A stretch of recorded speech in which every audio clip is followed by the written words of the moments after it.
Oh, we start, yeah? So we're starting. Hello, my pleasure to meet all these people, and my greetings to all participants or the attendees of our session. My name is Oksana Dolgopolova. I'm from Odessa National University, and I'm moderator of this session. I will start from few technical details necessary for our productive work. We start with the words of discussant. After this, our panelists will reflect the words of discussant, and after this, the attendees will have opportunity to put their questions. I ask our attendees to write their questions in Q&A section in question and answers, not in Zoom chat, please. It would be more convenient for organization of our work. I will read the questions. If you want to put our question in person, please write in questions and answers, and we will invite you in this space. So my pleasure to introduce our participants.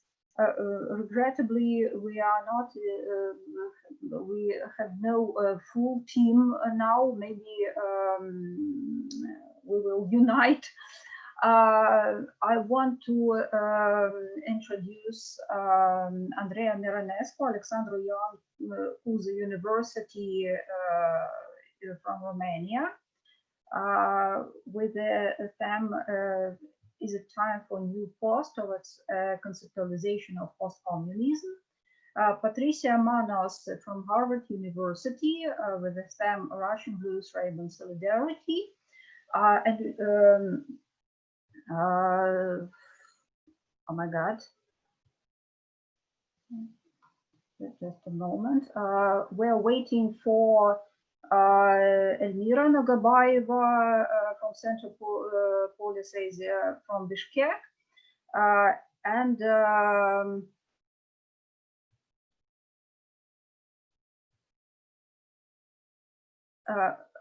Małgorzata Glowacka-Grepa from University of Warsaw, Miliudina Marie in late modernity vernacular strategies of dealing with collective traumatic experience. And our discussant is Misha Gabovich, Einstein Forum Potsdam. And I give floor to Misha for his reflections on our presentations. And after this, we will discuss our topics. Please. Thank you, Oksana. And thanks to all of you for these really amazing papers. There was so much in them that I could easily spend an hour on each of them. And if Oksana lets me, I will.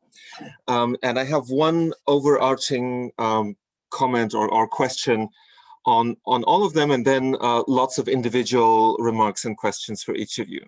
So the panel is titled Post-Socialist Perspectives on Theories of Memory. And I know that it wasn't submitted as a panel. It was put together from individual submissions.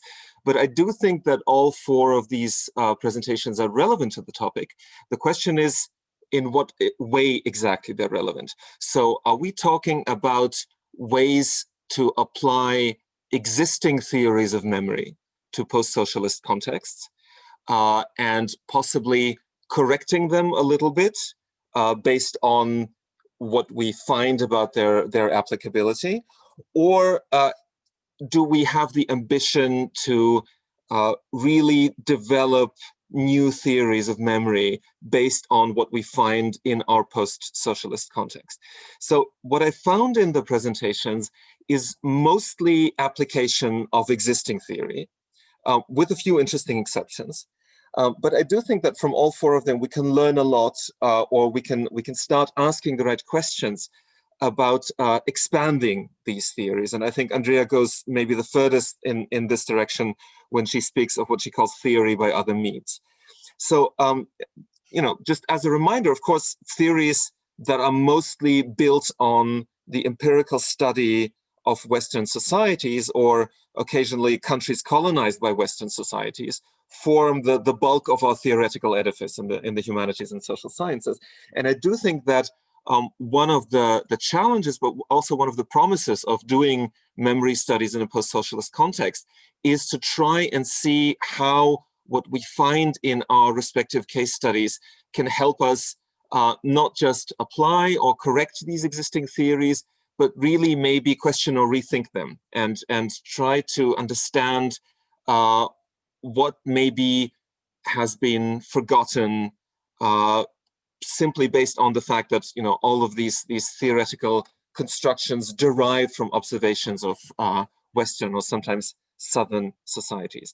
So, you know, the examples that come to my mind as someone who knows more about the social sciences than the cultural studies field are, you know, someone like Alexei Yurchak, who wrote a famous book about late Soviet society and really developed a theory of styob, which is kind of an ironic over-identification with something that you're supposedly critiquing, and then went a step further and together with a colleague who studied Germany, developed a kind of a theory of American styob, of how this notion derived from the observation of a late Soviet Russian context might be made fruitful to say something about what's happening with US society today. And I think that was very useful. And, you know, closer to where I come from, Laurent Thévenot, who I think is the greatest sociological theorist alive, developed a crucial part of his theory of the regimes of engagement by looking at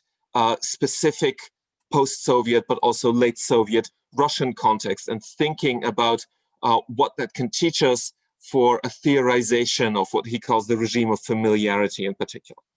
So this is my kind of overarching question for everyone, to which I will return maybe occasionally in my comments on the individual papers. So now on to these individual papers. For Małgorzata, so this was really amazing. I really loved the way that you looked at these three different cases to question the ways in which local and national levels kind of intersect.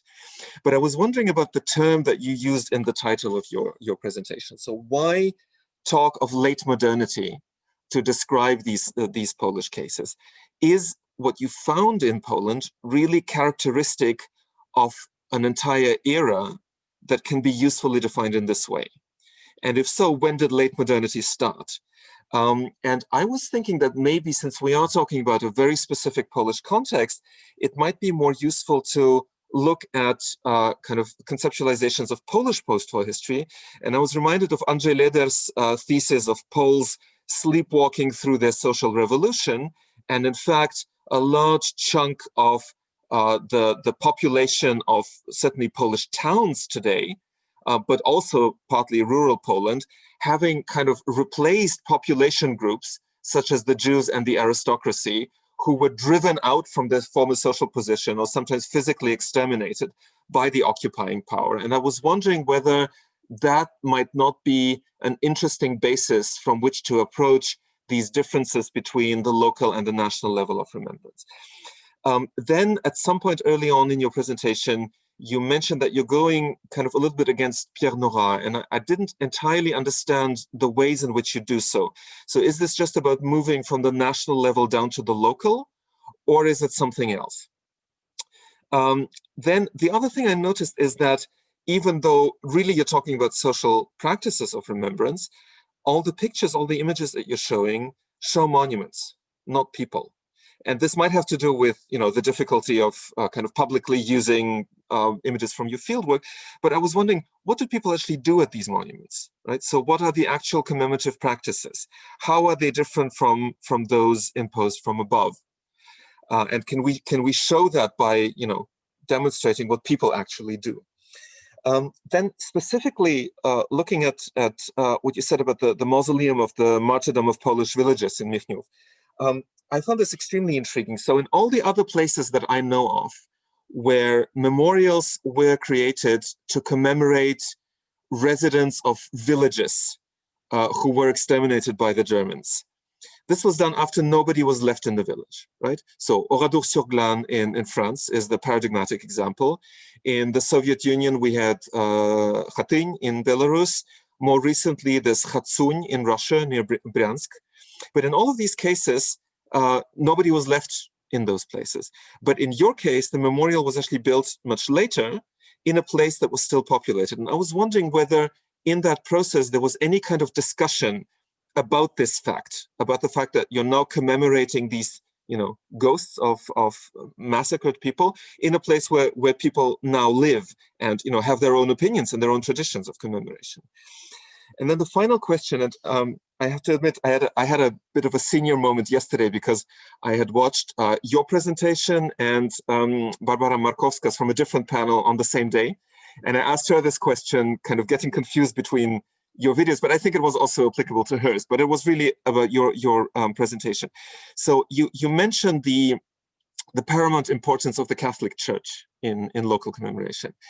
And I was wondering, to what extent is religious commemoration really local, given the fact that the Catholic Church, of course, first of all, in Poland is a very national organization, right? So there's a lot of talk about Polish national Catholicism.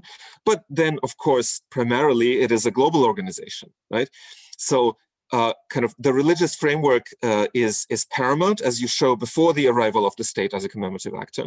But the religious framework, of course, is not something that people just invented locally, right? So, and you do say that it's not just about Polish national martyrdom in your specific cases. It's about moral spaces created through religious symbolism that express the group's values, right? And by that very token, as you say, they become attractive to state actors, helping build capital in the international arena. But the Catholic Church, of course, is also an actor in the international arena. So I'm curious about how that fits together. Then on to Elmira. So also extremely interesting, and I learned really a great deal about what happens in Central Asia. The first thing that struck me is that you talk about commemorative practices. And this is something I also noticed in Kulshat Mediova's plenary lecture last week when she was talking about urban memory in Kazakhstan. But really what you're referring to is monuments, right? You're talking, I mean, similarly to Małgorzata, what you're showing is not so much people as monuments, memorials. So why do you talk about practices when you're referring to monuments? And also, once the monuments have been erected, once they are built, what do people actually do there? And I think that's an important question because there are huge differences between countries in what people do with monuments. So in Germany, there's a wonderful analysis by a colleague of mine here in Germany who says that in Germany, all people care about is building the monuments, and then immediately they proceed to protecting them as a heritage. Whereas in a lot of post-Soviet countries, the kind of the fun really starts once the monuments are there, because we have all these, massive ceremonies and ways of appropriating them, etc. So I'm curious about the Central Asian context. What do people do with these monuments? Do they care about them? Or is it only about like building them so they can say, we built a monument? Then the next question is about the geographical scope.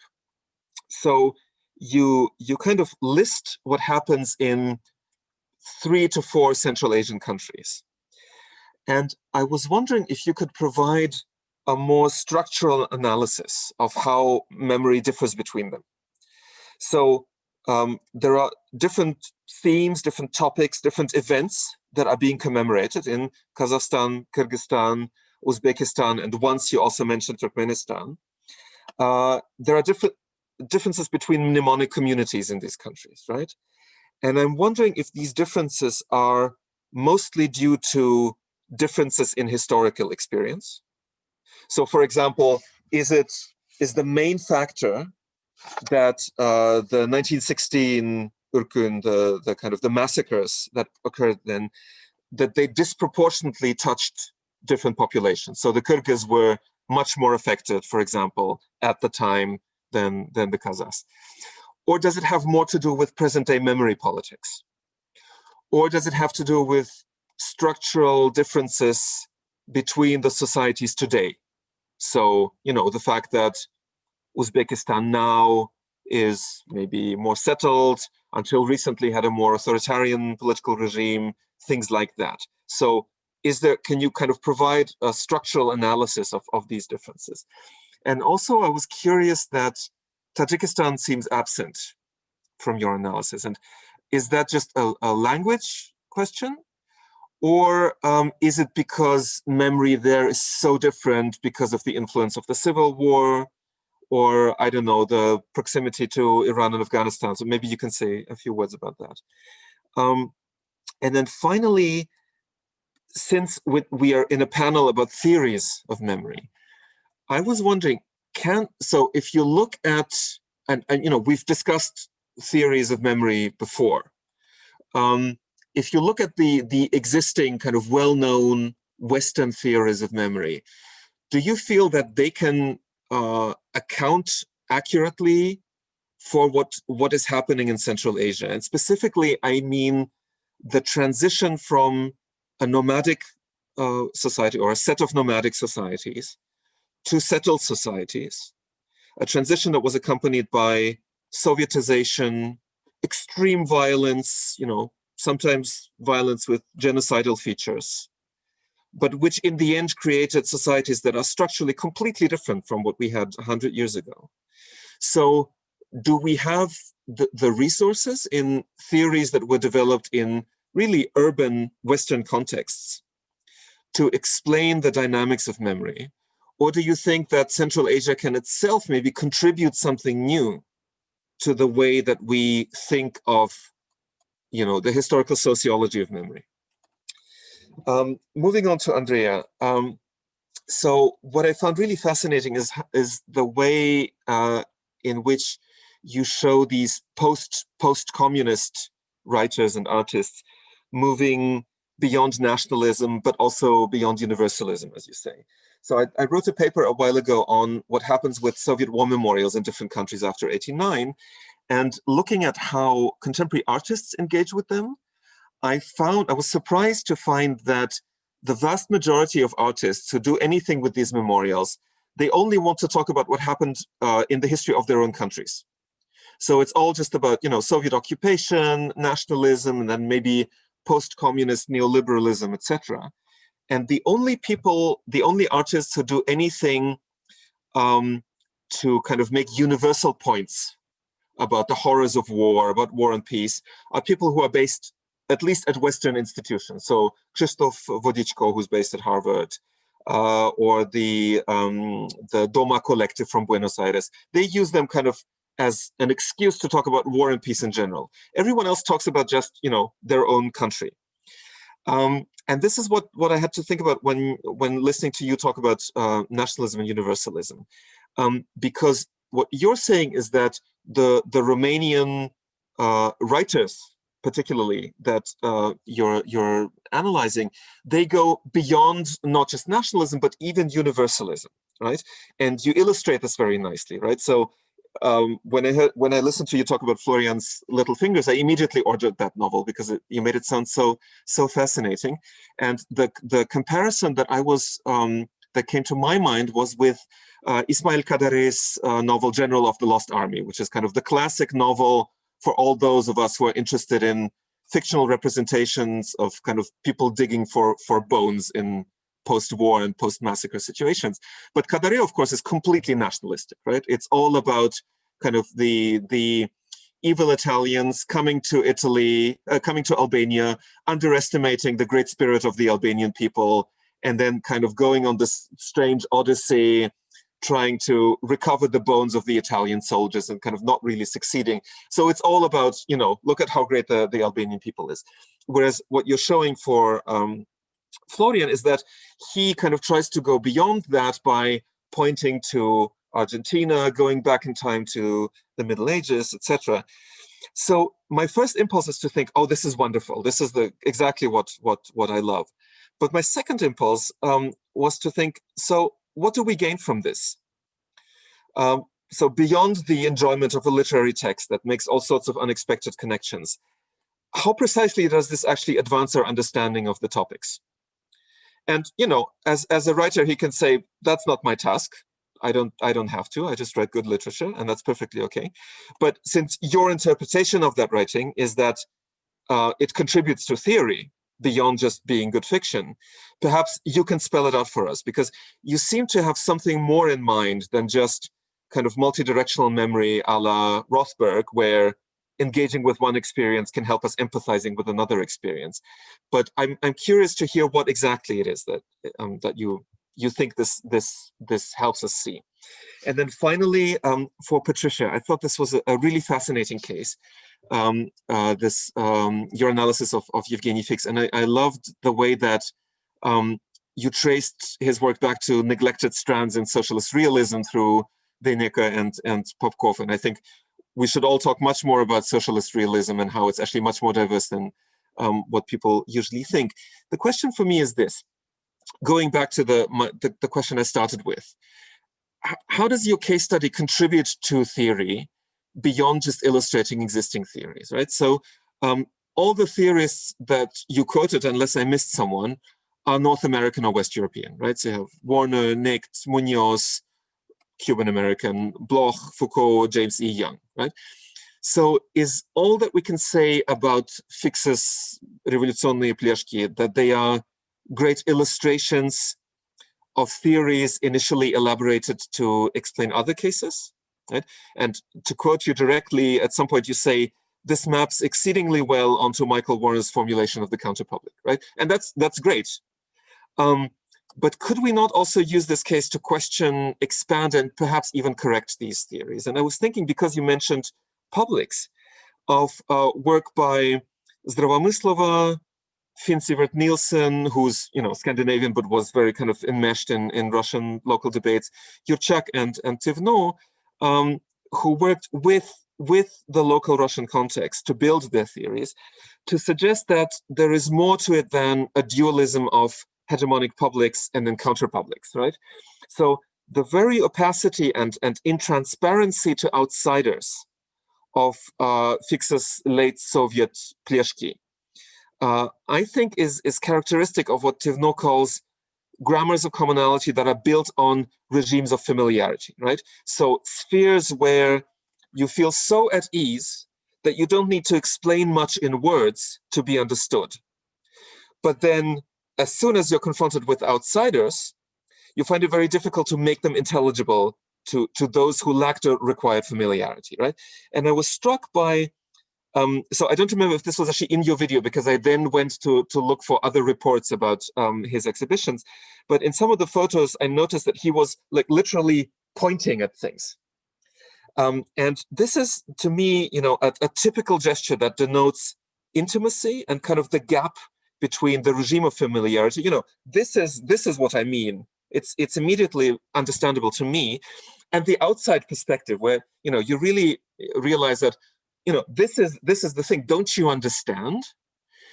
So maybe you could say a few words about whether we can take this beyond just a two-dimensional model of publics and counterpublics. And I realize that I've talked for a long time, and there's a lot of individual comments. So please feel free to just ignore stuff that you think is irrelevant or would take us too far in your responses.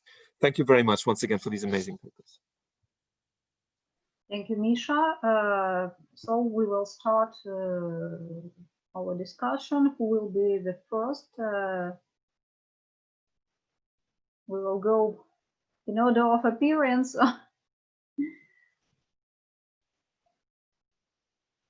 So maybe I was first who was commented, so maybe I can start if you wish. Yeah. So thank you very much. In fact, it also I would also need an hour to answer all these questions, because some of them are really fundamental, especially on this late modernity in Polish context, or on the role of Catholic Church. But maybe I say something about this last issue. Because Catholic Church is, of course, international, but it's also very diverse and divided, and it is also very diverse in Polish context. And in fact, the local village communities and, for example, Catholic parishes in big cities is really sometimes another world. And we, together with Zuzanna Bogumił, who work on this project, decided to concentrate, to focus on the local communities that are strictly connected to the parish church, Catholic communities, but also this one that didn't experience exchange of population. Because of course it's a big topic, a great topic in Polish context, this exchange of population. So we did it for purpose. Of course, Jedwabne is specific case because there were no new inhabitants, but of course all inhabitants, Jews from Jedwabne, were murdered. And that's the case. Jedwabne is remembered in Polish, but also in global context. And also, what people do in these places, it also depends. In Jedwabne, they do nothing. In fact, now, after they lost their own vernacular monument, the place of commemoration, they stopped all ceremonies, all commemorative ceremonies. In fact, only state governmental ceremonies and of course Jewish ceremonies are now taking place there. Completely no local ceremonies, and it was very characteristic for this place. But in Michniów or in Markowa, in fact, it is still very lively, very vivid commemorations, especially in the anniversaries of the events. And of course, Michniów was completely destroyed. It's true, but families of these murdered people then, after the war, came to this place and just settled there. And in fact, 7 persons were still alive after the war because they were taken to the concentration camp. So in fact, it saved their life, paradoxically. And of course, and this question on the milieu de mémoire, this notion, this term taken from Pierre Nora is also, I think, really important, because we were interested in these forgotten categories, because also Pierre Nora, in fact, didn't say much about this. He said only that milieu de mémoire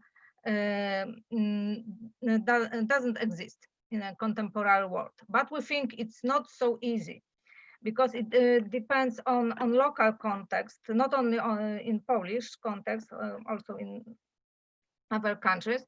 But there are still groups, social groups that are in fact that provoke to exist this milieu de mémoire. That is the way of remembering that is obvious, that is transmitted without any interruptions and without any help from state or even from the church, because they started even before the church started any commemoration. And it is because they think that it is their obligation, not only a religious one, but even moral, even so obvious for them that there is an obligation of commemorating the dead. And the way of commemoration is traditional, not always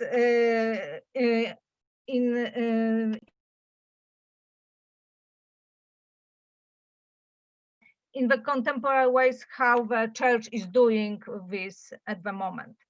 The tradition is the more important thing in the commemorating the past in these communities.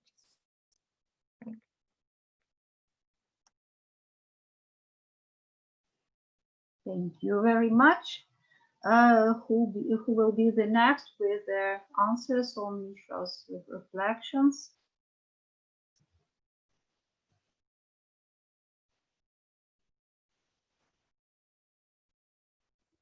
Maybe Elmira, your microphone. Thank you. Я готова. Если буду говорить на русском, это неправильно, да? Я буду пытаться говорить на английском. Я очень переживаю, что это будет неловко. Не очень понятно. I'm happy to interpret, but I don't know if we have the time. Okay. Oksana? Let's try. Maybe Elmira will give a short answer to have time for Misha to interpret. Эльмир, когда вы говорите по-русски, я буду переводить, только не забывайте про паузы. Ладно, 2-3 предложения и небольшая пауза. Большое спасибо, Миша. Большое спасибо, коллеги. Память в странах Центральной Азии очень сильно различная. И это зависит от политики и геополитики. So memory varies a lot between Central Asian countries, and this depends on both politics and geopolitics. Я приведу пример. Кыргызстан и Таджикистан на сегодняшний день, я думаю, одни из самых лояльных государств, лояльных нынешнему режиму, политическому режиму в России. Соответственно, это экстраполируется на отношение к памяти вообще. So to give an example, Kyrgyzstan and Tajikistan are probably the countries in the region that are most loyal to the present-day Russian political regime, and this also affects memory in these countries. Институционально она повторяет ситуацию, которая происходит сейчас в России, медийно, институционально, но есть некоторые различия. Например, я приведу пример. В Таджикистане вообще нет официального дня памяти. Два официальных дня памяти в Кыргызстане называются памяти предков. То есть это, по сути, ни о чем. Очень политкорректная, широкая рамка. So in both of these countries, there are very strong structural similarities in terms of the institutional setup and the media to Russia. But there are also some differences. So in Tajikistan, for example, there is no memory day, no commemorative date at all. In Kyrgyzstan, there is one, but it has a very generic title. It's just called Day of Commemorating the Ancestors. Ситуация в Узбекистане и в Казахстане очень сильно отличается. Очень видно, как политика памяти зависит от того, как маневрировал Узбекистан между Россией и Соединенными Штатами. В Казахстане ситуация несколько иная. So in Uzbekistan and Kazakhstan, you can see how the politics of memory really depends on geopolitics. Uzbekistan, for example, really tried for a long time to maneuver between Russia and the United States, and this really affected memory politics there. Kazakhstan is very different. Казахстан большое, богатое, нефтебогатое государство, которое граничит с Россией и пыталось на протяжении всего нахождения Назарбаева на посту формировать свою идентичность и собирать в том числе под свое крыло, под Ассамблею народов Казахстана память. Kazakhstan, on the other hand, is a big oil-rich country that borders on Russia, and throughout the period of Nazarbayev's rule, it tried to create its own identity and used, for example, the so-called Assembly of the Peoples of Kazakhstan to organize memory.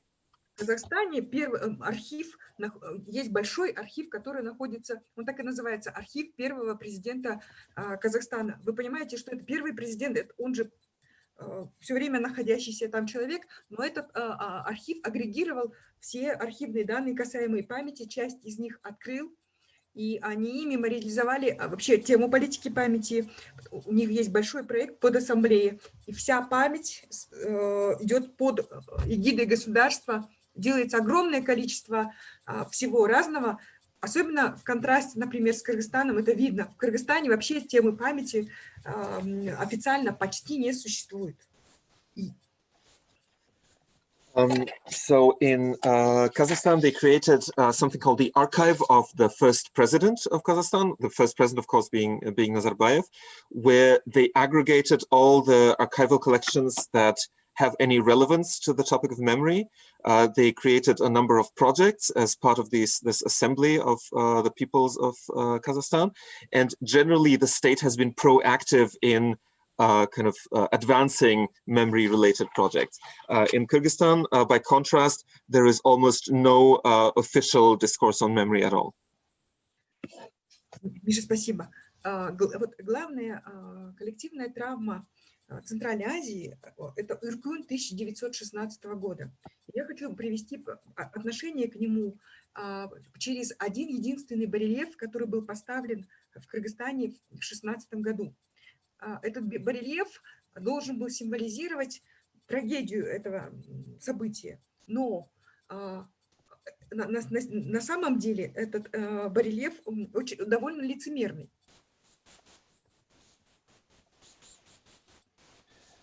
So I'll just give you one example. The one collective trauma that is common to the entire region is the Irkun of 1916.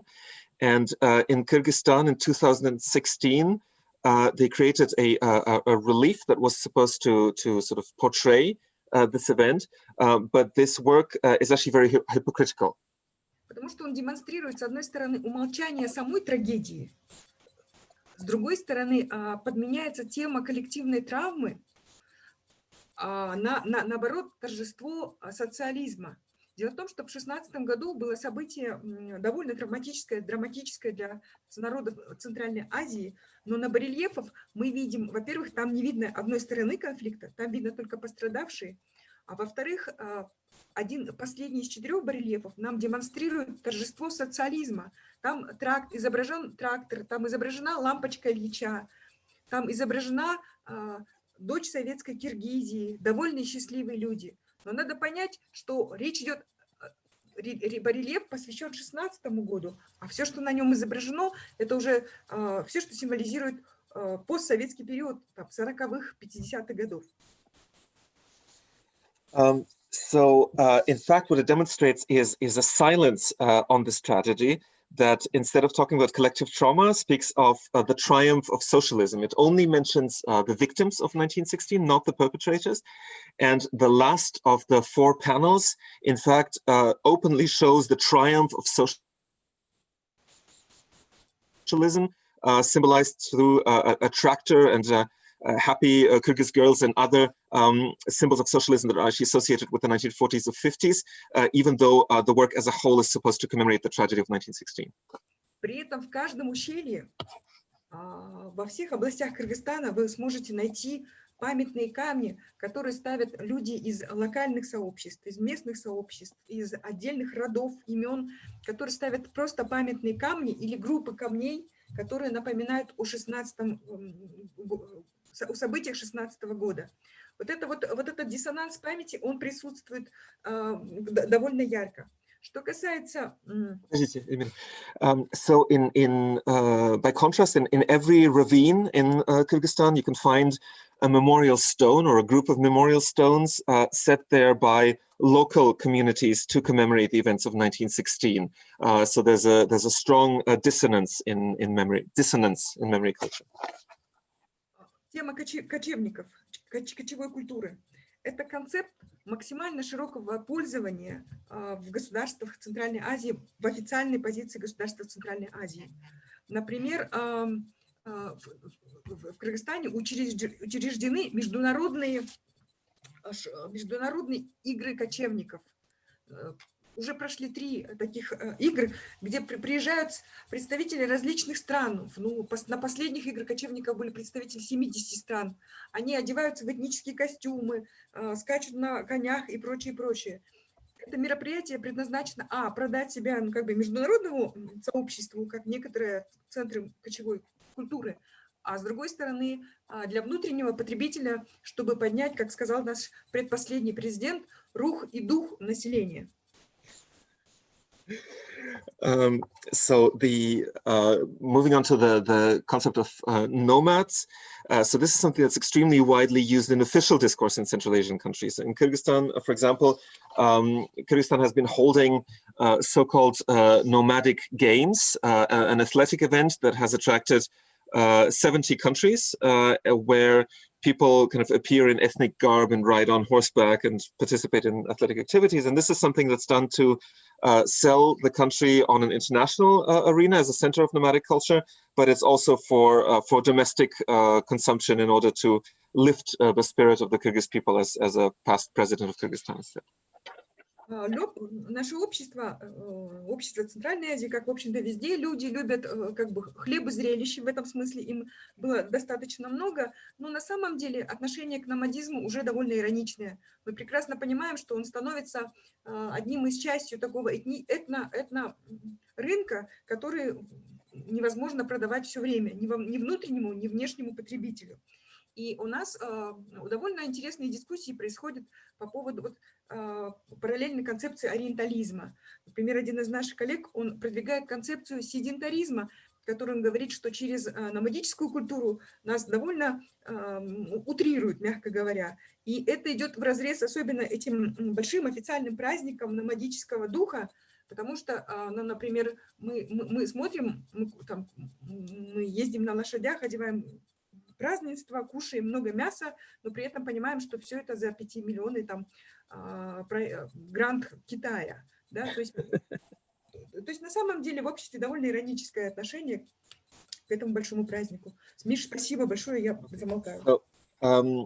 Everyone in Kyrgyzstan, just as in any other country, loves bread and games, of course, but people by now have become largely ironic about all of these things. They understand that this nomadism is kind of an ethnic product that at some point you can just no longer sell either internationally or domestically. And there is a big discussion about Orientalism. And in particular, one of our colleagues has proposed the notion of sedentarism to stress the fact that this nomadic heritage is being kind of over exaggerated in Kyrgyzstan, where we constantly have to ride on horseback and eat lots of meat, etc. But all of this is funded by a $5 million grant from China. Наверное, достаточно, Миша, да, времени? Thank you very much. It was really very interesting. And we have 2 more participants whom we hadn't listened yet. And I see that Andrea is ready to speak, yeah? Yeah, sure.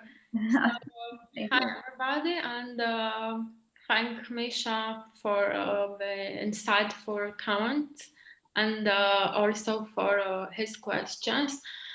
So what do we gain from looking at literary fiction when discussing about theorizing memory?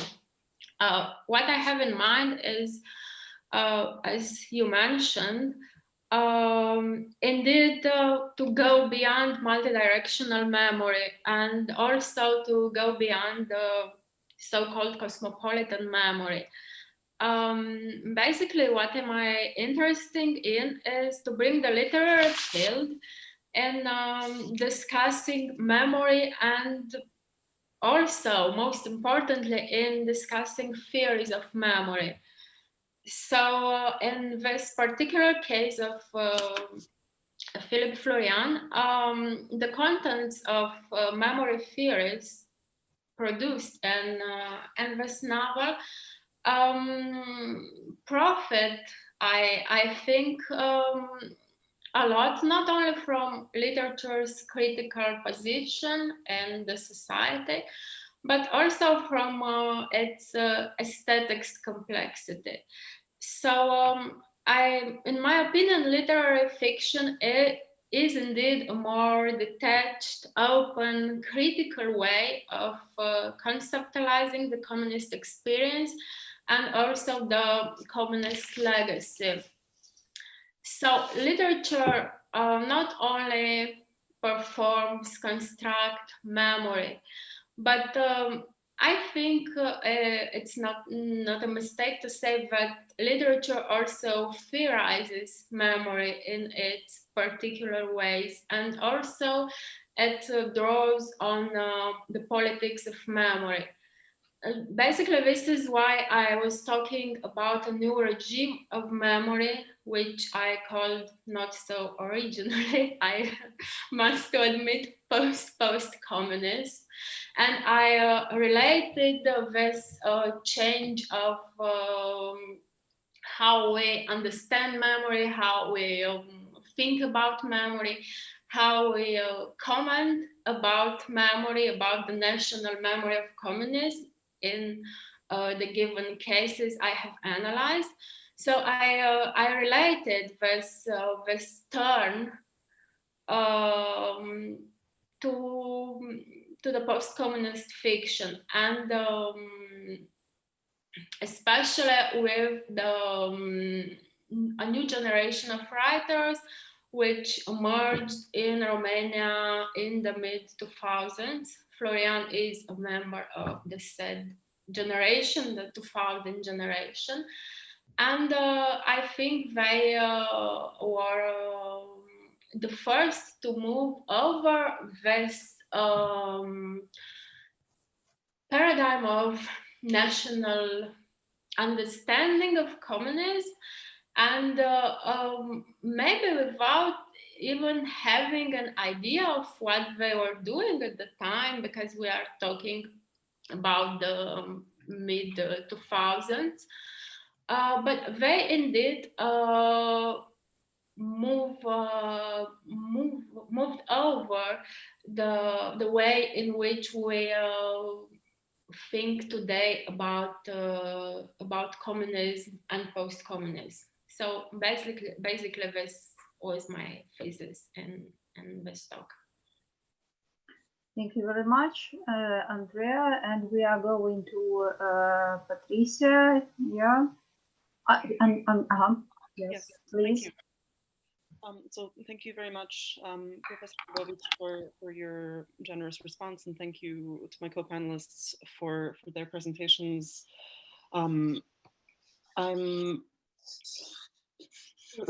to start with the this idea of theorists, of incorporating other theorists in my chapter. I'm very thankful for your recommendations, and I see the lack of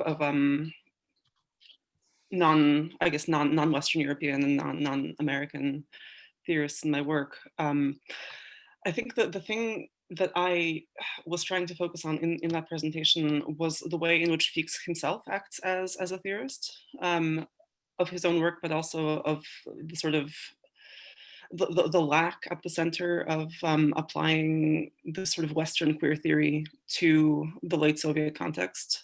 And thank you for mentioning Yurchak in your introduction, because I think that what Fuchs is trying to do is sort of approximate the gesture that Yurchak makes himself in Everything Was Forever Until It Was No More, where he sort of moves from late Soviet visual culture, material culture, and social practices towards theory. So I think that Fuchs is trying to do that, especially in a text that he writes called The Theory of Pleshka.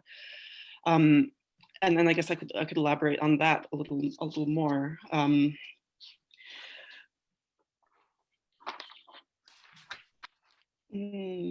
Yes, and also thank you so much for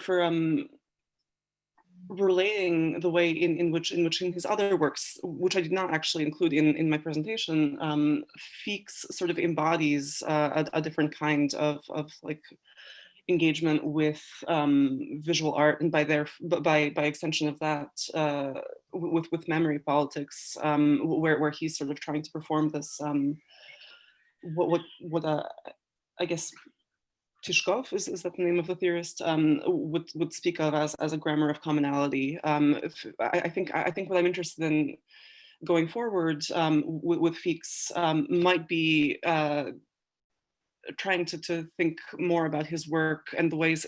Oh, sorry, thank you, Tevno. the way in which through his artwork he's sort of trying to engage with another way of thinking about post-Soviet memory. So similarly, I suppose, to what he's trying to do with his own work, start with the object, the art object, and see a way in which that kind of approximates theory, or a way in which that becomes theory. So the works that you were referring to, where he, you see him sort of pointing at things, those were, as far as I remember, like tours that he gave of sites in New York City, also the collection of the MoMA in New York, where he's sort of trying to like uncover strands of like alternative narratives, I guess, about the history of the art objects or the architectural sites that he's focusing on. And there, I think that there is like more to unpack with regard to moving from a practice that is associated with kind of official memory politics, the sort of idea of like heritage tourism is often used to sort of uphold like hegemonic, I guess, narratives around national history or political history, and he's sort of trying to invert that logic. Yeah, but I think that there's a lot more work for me to do with especially with regard to reading memory theorists who are not American and Western European. Thank you. Thank you very much, Patricia. And maybe participants have questions to one another, because you represent so different experience of different countries, and it's very interesting really to unite all this kaleidoscopic picture in one session.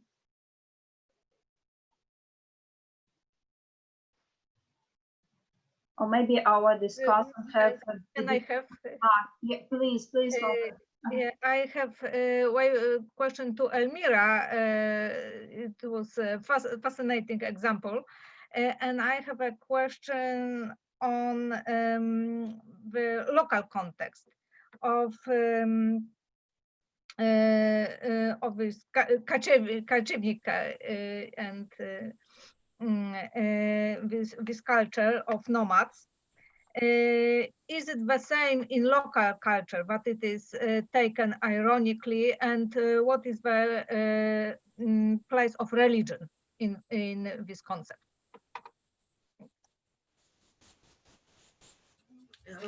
Maybe we should translate the question. Вопрос надо перевести или понятно? Я правильно, если я правильно поняла, да, я сейчас попробую ответить. Да, это не локальный контекст. Мы понимаем, что кочевье это гораздо больше и шире, но если мы говорим про общественное мнение, то очень, очень интересно, как сами люди, общественность воспринимает это ироничное отношение к кочевникам, да? Поскольку я очень хорошо знаю ситуацию в Казахстане и в Кыргызстане, официальная часть очень сильно эксплуатирует эту тематику в части нациостроительства, в части памяти, и даже любые политические и даже социальные коллизии оправдываются тем, что ну мы же намады, ну мы такой народ, мы не организованным, конечно, мы же не немцы, куда там этим немцам, они же так много веками не кочевали. Nomadism, of course, is not something that's limited in any way to the local context or to our local context in Central Asia. It's something that's much broader. What I find interesting is that there is now this ironic attitude towards the discourse of nomadism among people in our societies. The countries I know best are Kazakhstan and Kyrgyzstan, and both of them in official discourse people refer to the nomadic legacy all the time, whatever the topic may be. So it's used for nation building. It's used as an excuse for everything. So whenever there's any problem, any conflict, any example of chaos, officials say, well, you know, what do you want? We are nomads. We have this nomadic tradition. We're not well-organized Germans. И это экстраполируется и на память, и на историю, и на гастрономию. То есть как бы считается, ну мы же мясоеды, мы же кушаем много мяса, мы едим лошадей, хотя мы как бы должны быть им благодарны. И вот эта ситуация, она обыгрывается довольно, мне кажется, это еще за 30 лет наше общество подустали от этого пафоса темы номадов.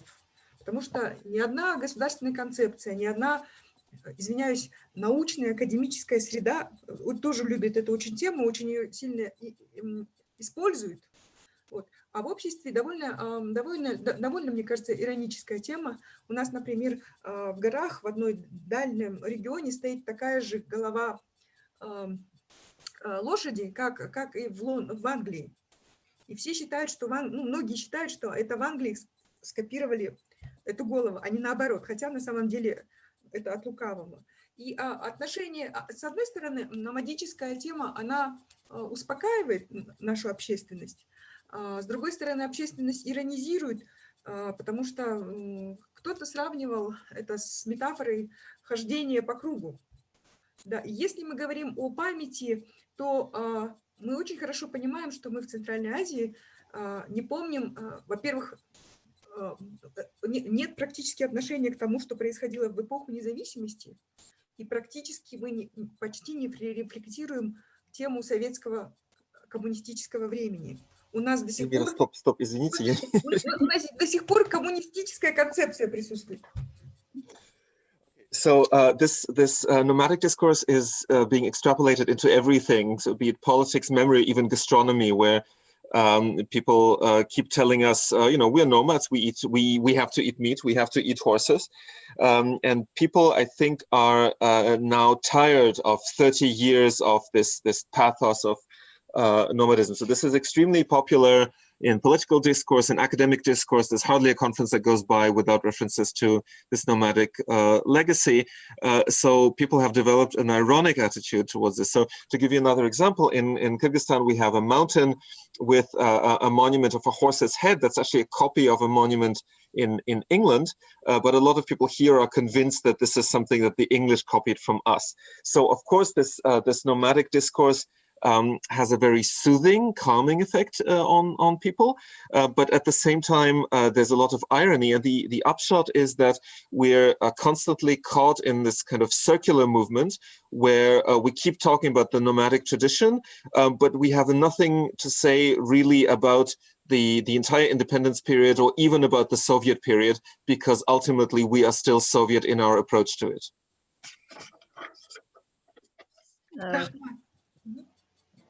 Thank you very much for this question and this answer we're widening our horizons. We have not a question, but a comment to Elmira's presentation. The loyalty is very complex and manipulated process. The memory of 1916 is not against the Russian state who made suffer for Kyrgyz people then, simply because Putin apologized for their inconveniences.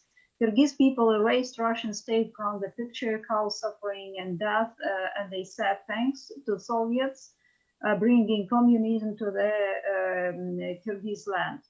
It's not really a question. It's a comment. If Elmira wants to react for this comment, please. If not, we can go further. Это тема умолчания и тема политкорректности и взаимоотношений с нынешним режимом. К сожалению, формально она упирается сюда, и поэтому она зажимается Но это не значит, что общество, народ, люди об этом не говорят, не помнят и не помнят. Об этом слагают люди песни, говорят, ставят монументы. Вот. So, yes, of course, there are these silences, and this has a lot to do with political correctness and people's relationship with present-day political regimes. But this does not mean that they do not remember 1916. They do. They write songs about it. They put up monuments, etc. Thank you very much for help, Misha, and maybe other participants have more questions to one another. If no, yes, please, Patricia. I was actually wondering if Andrea, if you could elaborate on this idea of theory by other means that Misha brought up in the opening comments.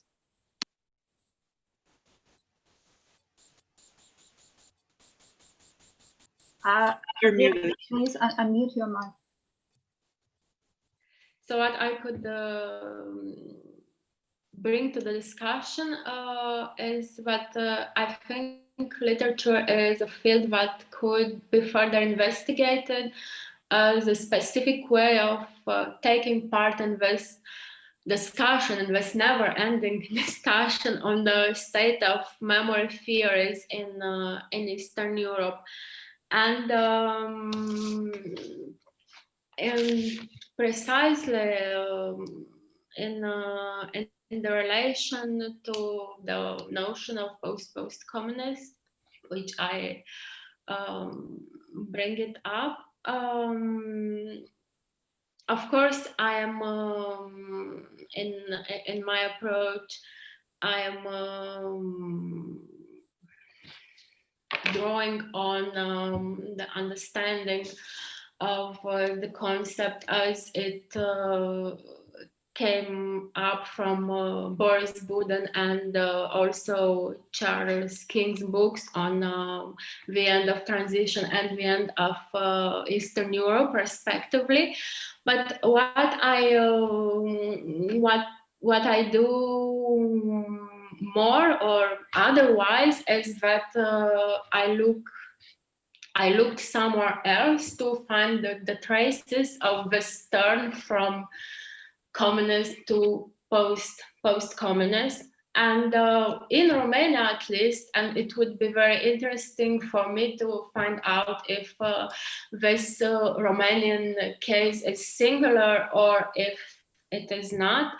In the Romanian case, literary fiction was, I can say, the first to announce this term. So, like I was saying earlier, I think when discussing about memory, about theory, it's good to look at literature, at literary fiction, and my impression is that currently in memory studies, literary fiction is, I don't know, a little bit overlooked, maybe a little bit neglected, and there are other media, other channels, other sites that are always referred to, such as monuments or Facebook or, I don't know, museums and so on. And maybe because, I don't know, literature is traditionally seen as, who knows, maybe too canonical, or maybe to a very traditional medium, which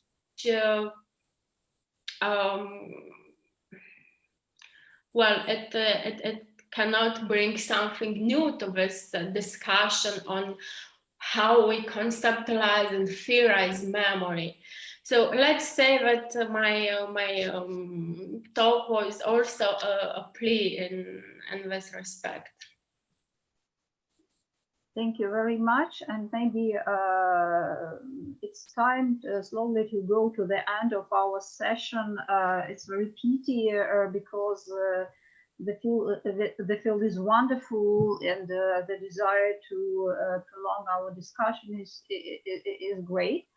I want to invite you all to the further events of our conference and to join us at our business meeting on October the 1st at 5 p.m.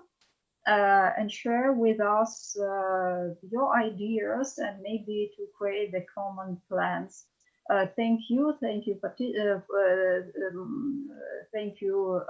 for participants, for our discussants, for attendees who listened us and reacted for our discussion. And till I hope to see you at our further events. Thank you. Thanks, it was really a great panel. Thank you very much.